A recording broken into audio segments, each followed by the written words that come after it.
একজন নবী এখনো জান্নাতের মধ্যে আছে জীবিত, চারজন নবী এখনো জীবিত দুনিয়ার মধ্যে আছে। কয়জন নবী? জোরে বলেন কয়জন নবী? চারজন নবী এখনো দুনিয়ার মধ্যে জিন্দা। কোন কোন কিতাব বলে 5 জন, কোন কোন কিতাব বলে 4 জন। এদের মধ্যে একজন নবীর নাম হলো হযরত ইলিয়াস আলাইহিস সালাম, যিনি বাস করে পাহাড়ে। পাহাড়ের দায়িত্ব আল্লাহ তাআলা তাকে দান করেছেন। সিলেট অঞ্চলে অধিকাংশ এলাকার মধ্যে পাহাড় গো, হবিগঞ্জের জমিনে পাহাড় আছে। এই বড় বড় পাহাড়ের দায়িত্বগুলো আল্লাহ দিয়েছেন যে নবীর উপরে, সেই নবীর নাম হলো হযরত ইলিয়াস আলাইহিস সালাম। জোরে বলো মারহাবা। পাহাড়ের দায়িত্ব কোন নবীরে দিছে? এর আগে কি শুনছেন বাবা? নামটা কি? হযরত ইলিয়াস আলাইহিস সালাম, যাকে আল্লাহ তাআলা পাহাড়ের দায়িত্ব দিয়েছেন। কিসের দায়িত্ব? জোরে বলেন কিসের দায়িত্ব? পাহাড়ের দায়িত্ব দিয়েছেন। পানির দায়িত্ব দিয়েছেন একজন নবীরে, যার নাম হলো হযরত খিজির আলাইহিস সালাম। আল্লাহ তাআলা যে দায়িত্ব তারে অর্পণ করেছেন, সেই দায়িত্ব নিয়ে উনি আছেন। সেই নবীর নাম হলো হযরত মুসলমান, যে কি নাম? হযরত খিজির আলাইহিস সালাম। একজন নবী আমার নবীর উম্মত হয়ে আসবেন, নামটা জানা আছে? নামটা কি? আমার বাবা নামটা কি? আখির নবী রাহমাতুল লিল আলামিনের উম্মত হইয়া, আমার আপনার মতো উম্মত হইয়া এই দুনিয়ার মধ্যে আগমন করবেন। যিনি আফসোস করেছিল, আমার আল্লাহ আমাকে আপনি নবী বানাইছেন, আমি ঈসা ইবনে মরিয়ম নবী হতে চাই না গো আল্লাহ, আমাকে আপনি লয়ে যান। কারণ পৃথিবীর মধ্যে যে নবীর শান এত, যে নবীর মান এত, যিনি নবী কুলের শিরোমণি, যিনি নবীদের নবী রাহমাতুল লিল আলামিন, যিনি আপনার কাছে প্রিয়, যিনি জমিনের কাছে প্রিয়, যিনি আসমানের কাছে প্রিয়, যিনি সারা পৃথিবীর মধ্যে প্রিয়, যার তুলনা সে নিজেই নবীর তুলনা, নবী নিজে, তার তুলনা পৃথিবীর মধ্যে কারোর লগে মেশাল দেওয়া যায় না। জোরে বলেন ঠিক কিনা? আমার নবীর সঙ্গে কোনো মেশাল চলে না। তবে আমার দেশের কিছু তথাকথিত কিছু বেঈমানের দলেরা আমার নবীর ছোট বানাইতে চায়, আমার নবীরে খাটো করতে চায়, আমার নবীর সম্মানকে তারা ছোট করে দেখে। শুনে নেন মুসলমান, শুনে নেন, পৃথিবীর মধ্যে নবীর তুলনা নবী নিজেই, নবীর তুলনা নবী নিজেই, যার তুলনা পৃথিবীর মধ্যে আর কেউ হয় না। কোন নবী হবে না, কোন গাউস কুতুব হবে না, কারণ আসমান জমিনের নিচে আমার আল্লাহ তাআলা এত ইজ্জত, এত সম্মান আমার হাবিবের দান করেছেন, যা অন্য কোন নবীরে দান করে নাই। জোরে বলেন ঠিক কিনা? এই নবীর উম্মত হতে পেরে খুশি না বেজার? জোরে বলেন খুশি না বেজার? এ আমার ভাইরা, এই নবীর উম্মত হয়ে আসবেন হযরত ঈসা ইবনে মরিয়ম আলাইহিস সালাম। ঈসা নবী আসবেন। আর একজন নবী আছেন এখনো জান্নাতের মধ্যে, তার নাম হলো 3 নাম্বার নবী, যার কথা বলতেছিলাম মুসলমান, যার নাম 4 নাম্বার নবী হলো হযরত মুসলমান ইদ্রিস আলাইহিস সালাম, যিনি দুনিয়ার মধ্যে আগমন করেছেন, যিনি এখনো জীবিত অবস্থায় জান্নাতের মধ্যে আছে। তবে কোন কোন কিতাব দ্বারা প্রমাণ হয় তার মৃত্যু হয়েছে। মৃত্যু হওয়ার পর আবার তাকে জিন্দা করা হয়েছে। জিন্দা করার পর এখন তিনি জিন্দা অবস্থায় জান্নাতের মধ্যে আছে। আর একজন নবীর কথা উল্লেখ করেছেন কিতাব, যার নাম হলো হযরত জাকারিয়া আলাইহিস সালাম, যিনি গাছের মধ্যে প্রবেশ করেছিল। আল্লাহর সাহায্য ব্যতীত তিনার ধারণা ছিল আমারে গাছ সাহায্য করবে। ওদিন যখন বেঈমান কাফেরের দলেরা, মুনাফিকের দলেরা হযরত জাকারিয়া আলাইহিস সালামকে দাবড় দিয়েছিলেন মারার জন্য, হত্যা করার জন্য, জাকারিয়া আলাইহিস সালাম দৌড়াইতে দৌড়াইতে যা দেখে একটা গাছ, আল্লাহর কাছে সাহায্য না চেয়ে সাহায্য চেয়েছিল, গাছ তুমি তাড়াতাড়ি ফাঁক হয়ে যাও। সঙ্গে সঙ্গে গাছটা যখন ফাঁক হয়ে গেলেন, ভিতরে হযরত জাকারিয়া আলাইহিস সালাম প্রবেশ করলেন। এই গাছটাকে ইহুদি খ্রিস্টানেরা কাটলেন, কাটিয়া এই গাছটারে ফাড়াইলেন, করাত দিয়া ফাড়াইলেন, এরপরে এটা আগুন দিয়ে পোড়াইলেন। তাদের ধারণা জাকারিয়া আলাইহিস সালামকে পোড়ায়া দিছে। না না বাজান, না, মরে নাই, আমার আল্লাহ তারে উঠায় নিয়ে গেছেন। তবে পৃথিবীর মধ্যে পাঠাইবেন কি পাঠাবেন না, এমন কোন বাজান, এমন কোন কিতাব দ্বারা আমরা প্রমাণ পাই নাই। এই জন্য বলতে পারবো না উনি আসবেন। তবে ঈসা আলাইহিস সালাম যা আসবে বহু কিতাব প্রমাণ করে দিয়ে গেছে। জোরে বলেন ঠিক কিনা? এই 5 জন নবীর কথা মুসলমান শুনে নেন। হযরত ইদ্রিস আলাইহিস সালাম জান্নাতের মধ্যে আছে গো। ইদ্রিস আলাইহিস সালাম কোনদিন মেহমান ছাড়া খানা খাইতেন না। উনি মেহমান ভালোবাসতেন।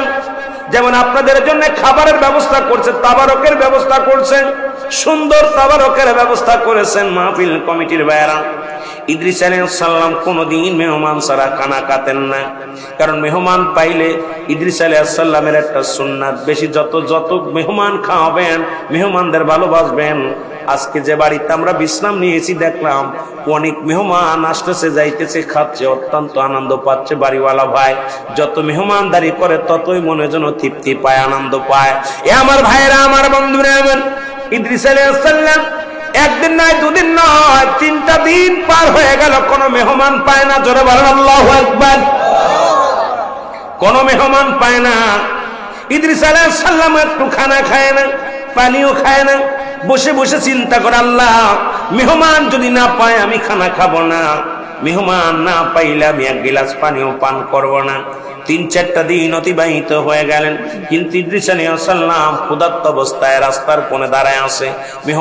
মেহমান কোথায় পাবে? কোনো মেহমান পায় না। রাস্তা দিয়ে কোনো মানুষও যায় না, কারো ধরে খাওয়াইতেও পারে না, নিজেও খায় না। আল্লাহ বলে, আমার বন্ধু না খেয়ে আছে, কষ্ট পাবে আমার আল্লাহ। আল্লাহ ডাকতে বলে, জিবরিল দৌড়ে যাও, দৌড়ে যাও, ওরে আমার ইদ্রিস নবী আজ কোনদিন না খেয়ে আছে, আমার বড় কষ্ট হয়, তাড়াতাড়ি যাও, ওরে খাবারের ব্যবস্থা করো, ওরে খাওয়ানোর ব্যবস্থা করো। জিবরিল আমিন বলে, আল্লাহ কি করে ব্যবস্থা করবো? তুমি মানুষের সুরত ধরো, মানুষের সুরত ধরে ইদ্রিস আলাইহিস সালামের মেহমান হয়ে যাও। সুবহানাল্লাহ বল। ইদ্রিস আলাইহিস সালামের সামনে মেহমান হয়ে আসেন একজন মুরব্বী, সালাম দেয়, আসসালামু আলাইকুম ভাই ইদ্রিস আলাইহিস সালাম।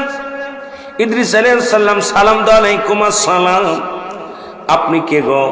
আমি পাশের রাষ্ট্রে বাড়ি, আমি আজ 2 দিন না খেয়ে আছি, খাবার ব্যবস্থা আসেনি।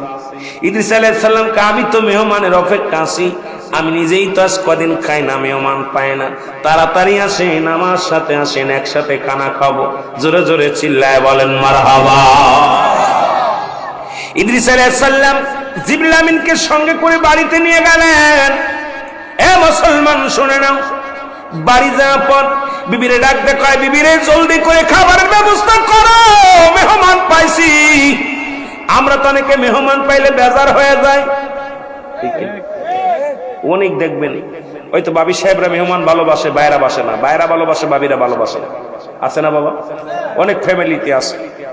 যদি 2 জন মেহমান যায়, বাড়িয়ালি কয়, তুমি তোমার আর ভাত রান্না বন্ধ করে দিলাম, পারলে তুমি রেঁধে খাও, আছে না বাবা? আবার অনেক বেটা আছে, আমি ইনকাম করতে পারি, অভাবের মধ্যে এখন দেখো মেহমান 2 সাইডে চলে আসছে। কথা বুঝেননি? আল্লাহ বেশি খুশি হলে মেহমান পাঠায়। সুবহানাল্লাহ বলেন না? আল্লাহ তাআলা বেশি খুশি হলে মেহমান পাঠায়। 3টা জিনিস আল্লাহ বলছেন। মুসা আলাইহিস সালাম, মনে রাখবেন ওয়াজ কই থেকে যায়, মৃত্যুর যন্ত্রণার কথা বলতে অনেক দিক আলোচনা চলে যাচ্ছে, পল্লী এলাকা তো অনেক দিক সারাতে হবে, একদিকে রাখলে চলবে না। প্রতিদিন অনেক মানুষ, সবারই তো মনের কিছু না কিছু খোরাক দিতে হবে, না হলে তো আমার ভাইয়েরা বলবে, রুহুল আমিন ভাই এক গেমে আলোচনা করে গেল, কিচ্ছু বুঝলাম না, আমিও পাইলাম না, সবার। আপনার মুসা আলাইহিস সালাম বলতেছে, আল্লাহ একটু জানতে চাই আপনার কাছে। বলে, কি জানবা? বলে, আল্লাহ আপনি বান্দা বান্দির উপরে খুশি হয়ে গেলে কি পাঠান? কয়, যে বান্দা বান্দির উপরে খুশি হলে আমি বৃষ্টি দান করি। কি দান করি? জোরে বলেন, কি দান করি? বৃষ্টি দান করি, পানি পাঠাই। আমার মুসা আলাইহিস সালাম বলতে, আল্লাহ এরপরে যদি বান্দা বান্দির উপরে খুশি হয়ে যান কি পাঠান? কয়, ওই বাড়িতে বেশি মেহমান পাঠাই। সুবহানাল্লাহ বলেন। তাহলে আপনাদের উপর আল্লাহ খুশি হয়েছে বিলেই এই মাহফিলটা হয়েছে, মেহমান আসছে আপনাদের মাঝে। এই কমিটির উপরে, এই মাহফিল এলাকাবাসীর উপর আল্লাহ খুশি না হলে মেহমান, আপনারা সবাই মেহমান, আমরাও মেহমান। সুবহানাল্লাহ বলেন না? মুসা আলাইহিস সালাম বলতেছে, আল্লাহ তারপরে যদি বেশি খুশি হন কি পাঠান? আল্লাহ কয়, ওই ঘরে বেশি বেশি কন্যা সন্তান দান করুন। সুবহানাল্লাহ বলেন। আরো জোরে বলেন না? কন্যা সন্তান দান করি। আহা, এটাও আল্লাহর রহমত। মেয়ে হলে আপনারা খুশি হবেন বেশি, মেয়ে হলে বেশি খুশি হবেন, কারণ মেয়ে আল্লাহ তাআলার দান। যদি কোনো মেয়ে হওয়ার পর আপনারা মনটা বেজার করে ফেলেন, ওই মেয়ে আপনার মুখটা হাসায় দিয়ে যাবে, হয় কারোর লগে লাভ ম্যারেজ করে চলে যাবে, না হলে একটা অন্যায় কাজ করবে, আপনাকে কষ্ট দিবে। এই জন্য মেয়ে হওয়ার পর শুকরিয়া আদায় করেন, আল্লাহ তোমার নিয়ামত আমাকে দিছো, আল্লাহ একে জন্য আমি পরিপূর্ণভাবে ইসলামের বিধান অনুযায়ী লালন পালন করে এই জন্য আমি একটা হালাল খোর বান্দার হাতে দিতে পারি, আল্লাহ সেই তৌফিক আমাকে দিও। সুবহানাল্লাহ বলেন না? আর আমরা মেয়ে হলে মুখটা বেজার, অনেকের মেয়ে হলে মুখটা বেজার হয়ে যায়, ঠিক কিনা বাবা? মেয়ে হলে মুখ বেজার হয়, অথচ আল্লাহ বলতেছেন বেশি খুশি যখন বান্দার উপরে হয়ে যায়, বেশি অত্যন্ত ভালো যখন কোনো বান্দা বান্দিরে ভালোবাসি, ওই ঘরে মেয়ে সন্তান দান করি। সুবহানাল্লাহ বলেন না? আরো জোরে বলেন না? এখন অনেকে কয় হুজুরদের বেশি মেয়ে হয়, কথা কান ঠিক কিনা? আলেমুল আমার বেশি বিয়ে হবে, আমি কই হ্যাঁ আলেমুল আমার উপর তো আল্লাহ রাজি হবে, বেশি যদি হয় আলহামদুলিল্লাহ। আমি কি সব মেয়ে আলেমদের দিকে, আপনাদের খালি ছেলেই হোক দরকার হলে, সমস্যা কি? কথা কান না কেন? কষ্ট পাচ্ছেন? কষ্ট পান? মেয়েটা কার দান? ছেলে কার দান? তবে আল্লাহ বেশি খুশি হলে এই ঘরে মেয়ে দান করে, শুকরিয়া আদায় করবেন, মেয়েটা পায়া অত্যন্ত খুশি হবে। আমার ভাইরা, আমার বন্ধুরা, আমার বিবি ডাকতে বলে, স্বামী আপনি ক্ষুধার্ত অবস্থা আছেন, খানা খেয়ে নেন। কয় স্বামী, বিবি রে খানা আমি খাবো, মেহমান পেয়েছি, জলদি করে খানার ব্যবস্থা করো। খানার ব্যবস্থা করা হলো, মেহমান খানায় খানা না হলো, ইদ্রিস আলাইহিস সালাম মেহমানকে নিয়ে একটা টেবিলে বা একটা জায়গা বসলেন। বসা পর ডাকতে বলেন, খানা দিয়ে সামনে খানাগুলো বেড়ে দিলেন, রুটিগুলো, খোরমাগুলো, খাজুরগুলো, এগুলো সামনে দিলেন। ইদ্রিস আলাইহিস সালাম মেহমানকে পেয়ে খাওয়া শুরু করলেন, হাতের মধ্যে নিয়ে খানা শুরু করে দিলেন। বিবি ভিতর থেকে জানালা দিয়ে দেখে মেহমান কোনো খানা খায় না, মেহমান শুধু খানাটা নিয়ে মুখের কাছে ধরে রাখে। ভিতর থেকে বিবি ডাকতে বলে, আসসালামু আলাইকুম প্রাণের স্বামী, আপনি খানা খাইতেছেন, যাকে আপনি দাওয়াত করে আনছেন, যাকে আপনি ঘরের মধ্যে আনছেন, তিনি তো খানা খান না, তিনি দেখি মুখের কাছে খানাটা ধরে রাখছে, উনি তো কোনো খানা খায় না। ইদ্রিস আলাইহিস সালাম খানা ফেলে দিয়ে বললেন, খানাটা রেখে দিয়ে বলে, আপনি কি মেহমান, আপনি আমার উপরে মনে হয় কোনো গুসা হয়েছেন, কেন আপনি খানা খান না? আপনি খানা খান না, আপনি ধোঁকা দিয়ে আমারে খাওয়াইছেন, আপনি কেন খানা খান না? এবার মেহমান ডাকতে বলে, হুজুর বেয়াদবি মাফ করবেন, আমি আসলে কোনো মানুষ নয়, আমি হলাম আল্লাহর প্রেরিত আমি হলাম আল্লাহর প্রেরিত একজন ফেরেশতা, আমি আল্লাহর মনোনীত একজন ফেরেশতা, আমার নাম হলো হযরত জিবরাইল আলাইহিস সালাম। আমি এসেছি, আপনি না খেয়ে আছেন, আমার আল্লাহ বড় কষ্ট পায়, আমার আল্লাহ আমাকে পাঠাইছে একটা মানুষের সুরত ধরে আপনার কাছে যেন আসি, আপনি ক্ষুধার্ত অবস্থা আছেন, আপনার খাওয়ানোর জন্য আমার আল্লাহ আমাদের মানব রূপে মানুষের সুরত ধরে আপনার মেহমান হওয়ার জন্য হুকুম দিয়েছে, এই জন্য আমি আপনার মানুষের সুরত ধরে আপনার বাড়ি মেহমান হয়ে আসি। ধরে বলেন মারহাবা।